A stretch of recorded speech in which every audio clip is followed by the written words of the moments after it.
Ladies and gentlemen, welcome back to the Richmond round review. Now, it's round 21. We played North Melbourne. Hopefully this is in focus.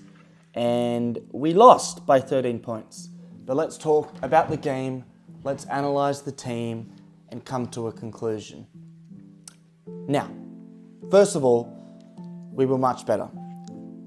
Once again, this isn't coming from a biased viewpoint, but I honestly thought Richmond were the better team. We had 27 scoring shots to 20. We kicked 10 goals, 17. And I think those skills in front of goal were synonymous with the skills around the ground. Missed kicks, missed handballs, missed tackles, poor choices. At the end of the day, it's inexperienced players making inexperienced decisions. And those skill errors just kill us. The turnovers, we've been the worst all season. And we had the opportunity still with our midfield dominance. And unfortunately, we could not get the job done. Although most of the night, up until late towards the game, we were the better team ahead of the game.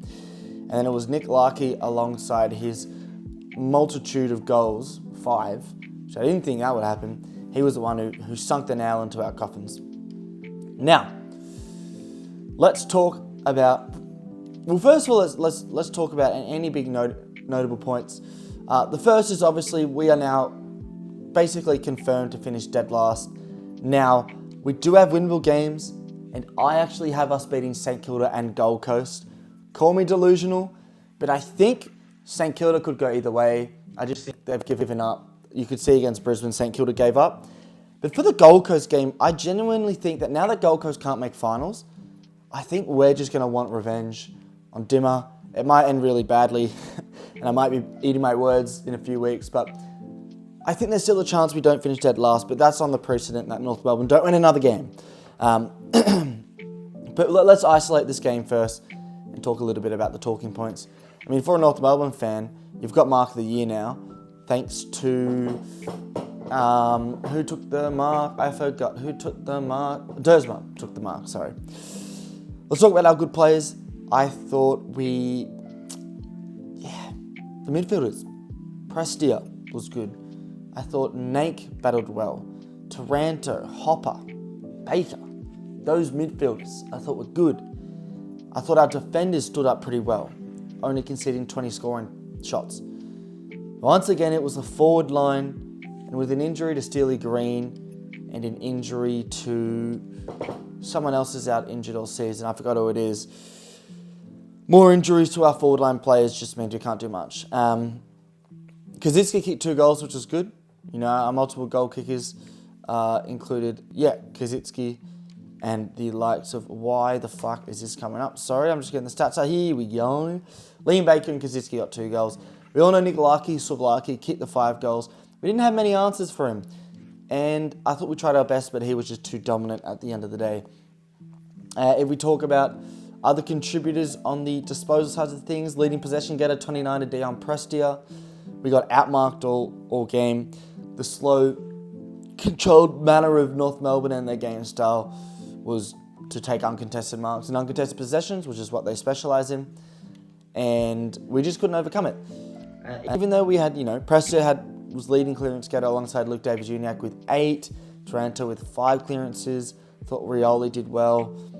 We still couldn't overcome North Melbourne, and I think, as a Richmond fan, I'm in a lot of Richmond group chats, Richmond circles, Richmond pages. I follow a lot about my club. And the overriding opinion on this game was much of disaster. In a sense that when you look at North Melbourne's team, you've got young players like, how old is Tristan Xerri actually? I should probably look this up. But Tristan Xerri, an outstanding ruckman. LDU's in his prime. Tom Powell, Bailey Scott are young. Harry Sheasel, even Jaden Stevenson's still in his younger years. Koei McKercher. You've got the likes of players who are in their prime, not like Lynch getting old. Nick Larkey. You've got Jai Simpkin in the prime as well. Young players like Will Phillips. Zerha signed a big deal. You've got these names who are exciting. Dersma as well with that mark, even though he didn't do much else for the game. And for us, it's just not as exciting, and we don't really have many answers. for the list, especially given we're losing Graham, Rioli, potentially Rioli, too, Daniel and Morris. We're losing Bolton for family reasons to Perth. Dustin Martin is retired at the time of recording, literally an hour ago. So we're going to lose a lot of players. From my perspective, and many others, Dylan Grimes is done. He's going to retire. And then the questions is sort of on what's Tom Lynch going to do, what's Presti. I think Presti's playing for 1 more year maybe, I'm not quite sure. So it's a little bit concerning. Let's move on to the team stats. They won in disposals, but it was on the back of their uncontested possessions. Unfortunately, they won the free kick count. But this is the midfield battle, and this is why we were better. We won the clearances 33-39. That includes more centre clearances and more stoppage clearances. Contested possessions, they did win by just 6, so not many in the grand scheme of things. There was the uncontested possession game, which won by 43, which sort of had us out of control, their marking capabilities and their slow game style. Equal turnovers, which surprised me looking at this stat, given I thought we had twice as many, but fair bump. But this is the thing, the marks, the game style. 128 marks in North, nearly doubled our 67 marks, which is insanity. They were all over us in the controlling aspect of the game, including 13-4 contested marks, so that indicates our big men aren't doing too well. Defensively, we did better with the tackles this round. We still lost tackle count by 6, 61-55, but I was a bit more impressed. But overall, even though we won some numbers, like the midfield numbers, it's just not enough to win a game of football. Now, we do have St Kilda at Marvel next week, and I think we'll win that.